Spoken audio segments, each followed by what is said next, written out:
It was just another busy Tuesday morning at Denver International Airport. The usual chaos swirled around Gate B-17 crying babies, businessmen on Bluetooth calls, and impatient travelers pacing with coffee cups in hand. Among them was 78-year-old Jack Reynolds, wearing a plain navy windbreaker, scuffed boots, and a faded baseball cap embroidered with the words Vietnam Veteran. He moved slowly, leaning on a wooden cane. His back was slightly hunched, and his eyes looked tired, but kind. Jack boarded the Southwest flight bound for Washington, D.C., quietly and without drawing attention.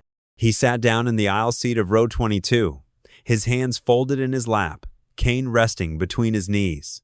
As the plane filled up, a well-dressed man in his 30s stopped at the row, glanced at Jack, and said loudly enough for others nearby to hear, "Great." Another one of these old-timers holding up the line. Then, under his breath but still audible, "Probably just wants people to thank him for a war nobody asked for." A few chuckles followed. Someone snorted. Jack didn't say a word. He looked straight ahead, unbothered. Maybe he had heard worse. Maybe he had heard it all. The man took the middle seat and immediately put on noise-canceling headphones. He didn't say another word to Jack, but about 15 minutes after takeoff, something happened that made everyone sit up a little straighter. The intercom crackled. "Ladies and gentlemen, this is your captain speaking.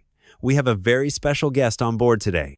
Sitting in row 22, A is Staff Sergeant Jack Reynolds, who served 2 tours in Vietnam, 1 in Iraq, and spent 6 months as a POW. He was awarded the Silver Star for pulling 3 wounded men out of a burning Humvee while under heavy fire. "Mr. Reynolds, on behalf of the entire crew and your fellow Americans on this flight, thank you for your service." Silence fell, and then applause erupted. Loud, sustained applause. Even the flight attendants stood still, clapping with both hands above their heads. But what happened next, no one expected. A man in full dress uniform stood up from first class and began walking down the aisle. Tall, broad-shouldered, with a chest full of medals, he moved slowly, with purpose. As he reached row 22, he stopped, turned to Jack, and said, "Staff Sergeant Reynolds, sir, it is the greatest honor of my career to be on this flight with you." And then he saluted. The plane was dead silent. The snickering man in the middle seat turned crimson, slowly pulling off his headphones. He looked at the general, then at Jack. His mouth opened, but nothing came out. Jack gave a small nod, eyes glassy, but didn't say much. He simply reached up and returned the salute with a shaking hand. The general straightened up, nodded once, and returned to his seat. No one spoke for the rest of the flight, but when the plane landed, a quiet line had formed passengers waiting to shake Jack's hand as they deplaned. And that man in the middle seat, he never looked up once. As the line of passengers moved slowly past Jack, there was a quiet reverence in the air as if everyone instinctively knew they were in the presence of something larger than themselves. A young woman in a NASA sweatshirt knelt beside him, tears in her eyes. "My grandfather never made it back from Vietnam," she whispered. "Thank you for coming home." Jack gave her hand a soft squeeze, smiled faintly, and nodded. One by one, people stopped an elderly man with a World War II pin, a college student who admitted he didn't know much about the war, a mother with 2 kids who simply said, "Thank you for making it safe for us." The man who had mocked him earlier stood off to the side, arms crossed tightly, face flushed. For the first time, he looked small. As Jack rose slowly to leave the plane, his cane in one hand, a crumpled napkin with phone numbers and thank you notes in the other, the general was waiting at the gate. "Sergeant Reynolds, do you have transportation?" he asked. Jack shook his head. "Just gonna grab a cab." The general smiled. "Not today, sir."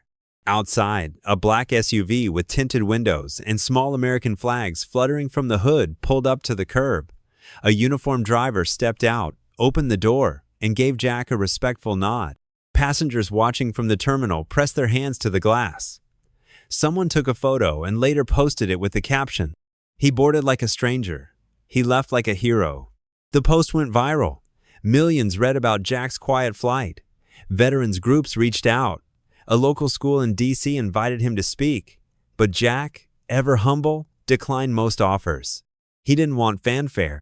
A week later, in a small community hall in Virginia, Jack sat in a folding chair during a veterans breakfast. The general from the plane was there too, along with dozens of young recruits. When Jack finally stood to speak, he didn't talk about medals or war stories. He said, I didn't serve for applause. I didn't survive for praise. I did it because I believed in something bigger than myself, and I still do." Then he paused, looked around the room, and added quietly, "But it sure is nice to be seen, even if it took 50 years and a seat on a Southwest flight." Everyone stood, not in applause this time, but in silent respect. Jack Reynolds passed away peacefully in his sleep 3 months later. The general personally escorted his casket, draped in the American flag, back to Colorado. And at his funeral, held at a small hillside cemetery, hundreds gathered. Among them, the man from the plane.